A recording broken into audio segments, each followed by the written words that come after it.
Okay, let's see the halacha. Reishus Chochm, Yiras Hashem. Okay, Yiras Hashem we did. Let's do some Chochm. Okay.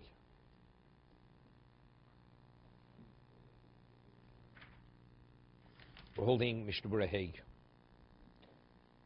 We say that a bracha has to be over l'asiyoson.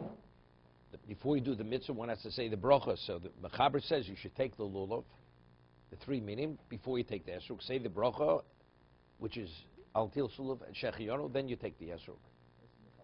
That's the Mechaber. Or he gives, there's another way to do it. Take it inverted and then turn it up, right side up. Those are the two things.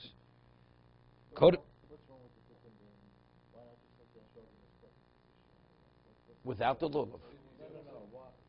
No, over l'asiyoson. Because you can only be yotze if you take it in its direction of growth, the way it grows. You take a lulav upside down, you're not yotze. So if you take the pitums downward, that's not the way it grows on the tree. Huh? Because you have to be yotze the mitzvah. The bracha has to be said before you fulfill the mitzvah.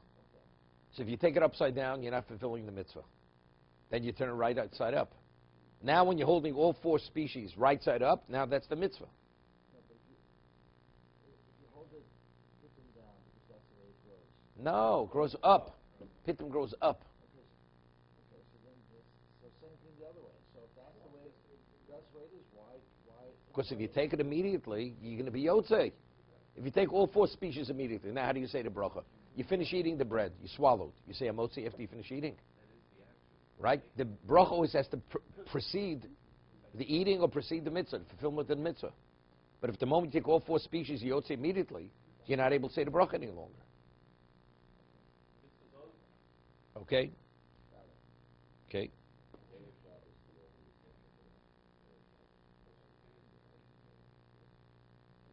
No, that's the reason why. No, because that's the reason why. That's why the woman covers her eyes, because it's to benefit from the light. Even though the bracha is lahadlik, but over it's the benefiting. It's the ongoing benefiting from the light.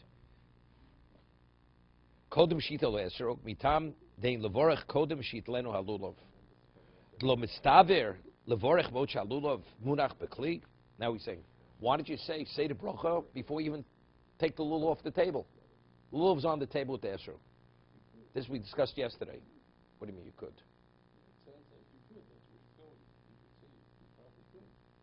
Okay. He says, lo mistaver. It's illogical to say that. Illogical.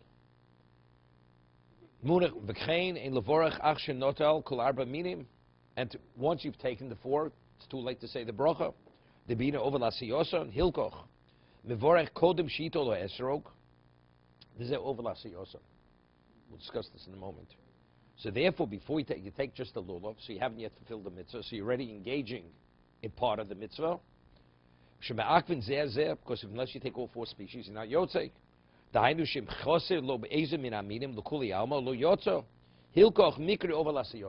let's talk. When you wash al tidlos yadayim for bread, right? Now you first wash your hands, and then afterwards we say the bracha when our hands are wet, right? So the Rosh in Chulin asks a question. We should say the bracha before we wash our hands, right? Washing the bracha on washing hands is a birchas mitzvah. The mitzvah is supposed to precede the act. So if the mitzvah is washing, so the bracha you should say before you wash. No, so what do you mean? You wash. You say bor creates without washing hands. Well, not too many hands are dirty. You touch your hands, your shoes, you're not supposed to say a bracha unless you clean your hands. We're not speaking about that. Right? So you should say the bracha before you wash nil sidayim. Then you wash, right? And then you dry them, then you say the motzi. But yet we first wash them, and then we say the bracha. While they're wet, we dry them, then we say the motzi. Why? Wait. Right, wait. So good. So firstly, the Mechaber says when you wash on Tisdam, which most people don't do it correctly. Firstly, just the basics. You have to wash up to the wrist, and you have to make sure very often between the inner part of your wrist. Very often you miss the part which is the inner part where it connects to the arm. You have to make sure, because very often you get your shirt sleeve wet. You have to put your hand out and to get your hand fully washed. If you ever take a look the way women wash, it's disastrous. They don't what? They don't wash right. They want to do the right because they were never instructed how to do it right. Okay, so now the halacha is, so the Rosh says before you wash totally, because of covered bracha, there's a chance your hands aren't clean enough. They're not clean. Because the reason why, there's two opinions in the Gemara why you wash your hands before you eat bread. Either mishum nekiyus, purely hygienic reasons, cleanliness, and the other reason is srach truma. Because truma has kedusha, a kohen definitely has to wash. It's rabbinical. It's not appropriate to engage in something that's kedusha unless you wash your hands first. So even though the majority of Klal Yisrael are not kohanim, correct? Nevertheless, unless they obligate everyone to wash, the kohanim are not going to wash. The kohanim are not going to wash. So since grain is the species of truma, so therefore they said if you eat bread, which is the staple, you have to wash. Everybody has to wash because it's srach truma, because it has relevance to truma. Therefore, it's a combination. Because if it's just for hygienic reasons, why do it as a ritual? Take a bar of soap, wash your hands, and you eat the bread. But because it also has the element of truma, of mitzvah, which it's a ritual, therefore, although it's also nikiyus, cleanliness, hygiene, we do it in the context of a ritual. He wouldn't do it otherwise. It's not to remind. It's not a reminder. He's not going to do it.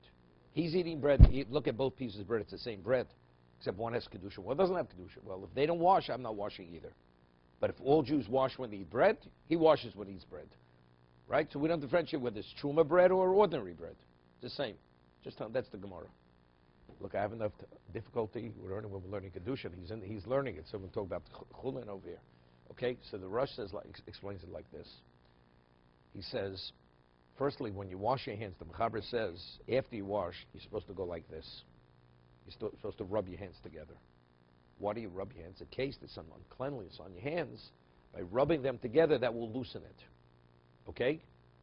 So then afterwards, so like this. But you've already washed. So he quotes, the Gemara says that if a person eats bread with wet hands, the bread is semi-inedible. Wet bread, could you eat wet bread? It's inedible. So therefore it's called yodayim mesuavos. Unless your hands are dry, they're still considered unclean versus eating. You can't eat with wet hands. Eating with wet hands is like eating with unclean hands. Because if you touch the bread when your hands are wet, the bread becomes inedible. So therefore, the drying of the hands is part of the cleansing of the hands. That's part of the cleansing process. So therefore, as a result of that, it's still considered over lasiyoson. You're still in the process of cleansing your hands when you dry your hands. That's the rush. Okay?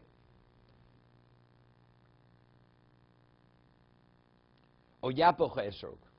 So, just to 1 second, so the proper time to actually say the bracha is while you're drying your hands. No, it could be this too, though. When you go on like this, also you could. After you do this, you could say it. You could say it when you're drying it. When you're drying it, also you could say it, because the drying is part of the cleansing process. You say them when they're wet as well. Definitely. When they're wet, also.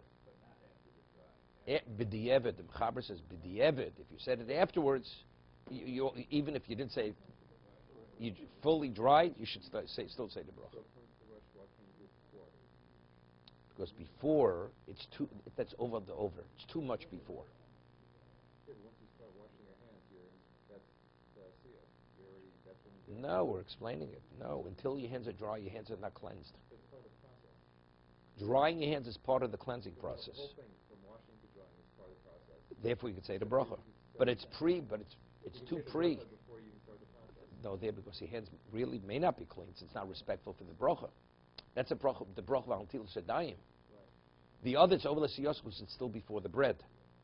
You understand? Before you start washing your hands may not be clean enough to say the bracha until shadayim. We don't make a differentiation. We don't make a differentiation on that. right? Okay, and then afterwards, while you're drying it, they are washed. So it's only not clean versus the bread. Therefore, you say it while you're rubbing your hands or while you're drying your hands. Okay. O yapoch esrog. You invert the esrog. Hu ukutz lemalo. Alan, you want to know which side's up. Okay? The ukutz is where the attaches to the tree that's above. Then the species have to be taken as they grow. If you remember before the Shatzian said, when it grows on the tree, if you take lesser on the tree, pitum's down. When it hangs, he says only when it becomes heavy, it's only a result of the weight because the gravity goes down. When it starts growing and it's small, it's up. The pitum's up. There's a baby iceberg. It's on my tree in my house. It grows up. It's the center of the flower. Okay?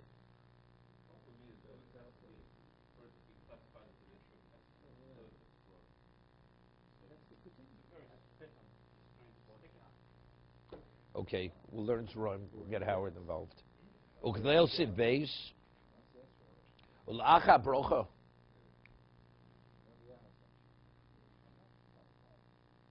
Yapo ukitz lamato kider kidilosam yotzibze. Then you turn it right side up.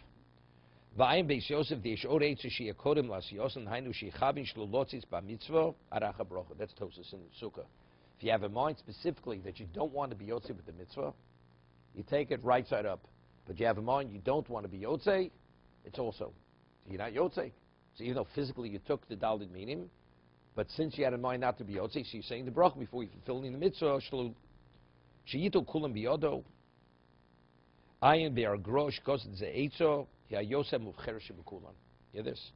He says this is the most appropriate way to take it.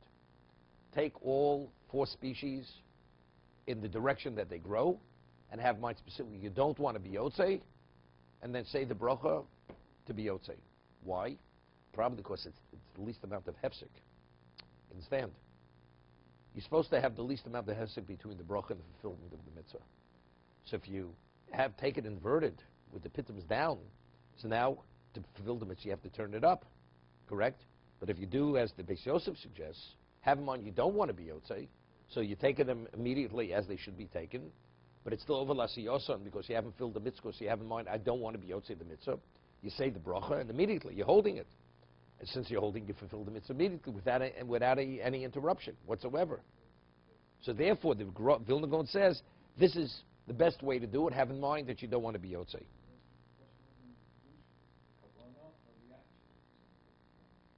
You know, it's Torah achas. Whether it's Musar, whether it's Haluch, whether it's that, Torah achasi. Okay, Baruch Hashem. If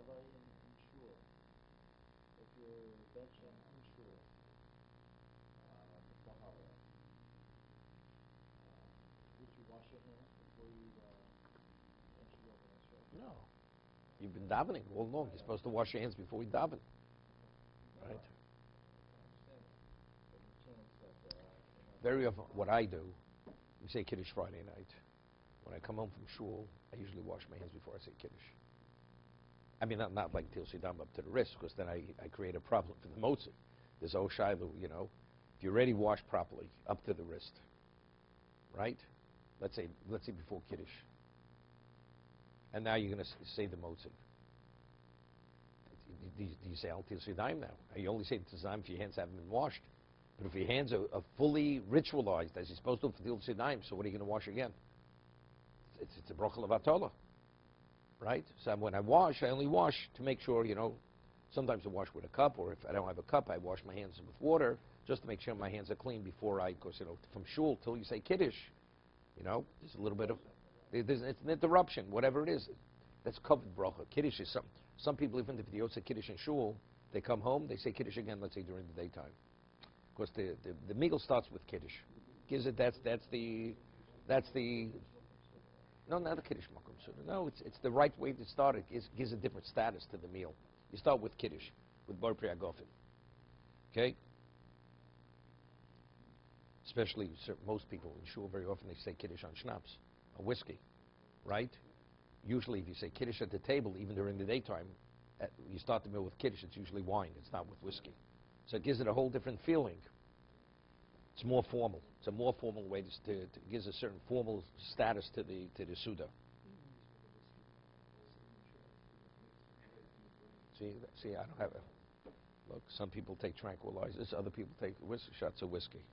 Baruch Hashem, I don't need either. Many years ago, my mashgiach said, "Tzadik lebrocha." Many years ago, many people smoked. People smoked. Going back, the story is probably about 47 years ago.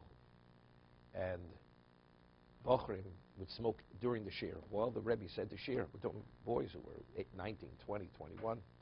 And while the Rebbe said the shir, there were ashtrays. People would smoke while they would listen to the shir. It was an hour and 45-minute shir. It's not like today, 50 minutes. In those days, an hour and 45 minutes, that was a shir. Sometimes even an hour and 50 minutes. And you really had to concentrate, to follow.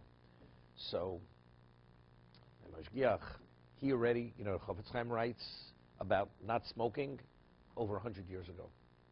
For many reasons why a person should not smoke. He speaks even health-wise. And how it complicates a person's life, many reasons. So there was a certain person there who he says to him, he stops the shir, and he says to the person, he says, "Why are you smoking?" There were 40 students in the shir. And he picked on this one person. No, not all the boys smoked. Maybe 10 smoked during the shir. And he picked on this one person. Why are you smoking? And remember, the ashtrays, they used to, were army surplus they would buy from the United States, from the government. So this was during the Vietnam War, right? So the ashtrays, it said United States Army on the ashtray. Well, today would be a collector's item. So he says, "Why are you smoking?" This person was a certain type of person. He picked on him specifically, and he was about 20, 21 at the time. So he spoke Yiddish, this person. The Rebbe asked him in Yiddish. He answered in Yiddish. So he says, because he's nervous. That's why he smokes. He said, calms his nerves. So I mentioned because of the whiskey. So he says to him, but David Melech says, Pekudei Hashem Yisharim Mesamchei Leiv, that when you study Torah, it calms you, gives you joy. So if you're studying, what are you going to need cigarettes? You should be calm without the cigarettes. But that was the answer. This person wasn't a learner. That was the answer. So some people, you need the shot glass to calm you. You need certain things to calm you, tranquilize to calm you. But, if you're involved in the right things, you have that natural calmness to be continued. I think that doing whiskey kiddush is other Kiddush mitzvah. The problem is not, firstly, the problem. Let me ask you a question. First, it's a question of shear. It's not so simple, using just a shot glass. That is the main problem. No, I understand that. The Taz, you have to rely on... People use Revius for kiddush. Not David's whiskey, it's too expensive. It's not going to waste it. Because David uses the wide glass that he could breathe, it has to breathe. I know that. What do you christen a ship with? With a bottle of whiskey or a bottle of champagne? Okay, so you see. cheap champagne. Okay.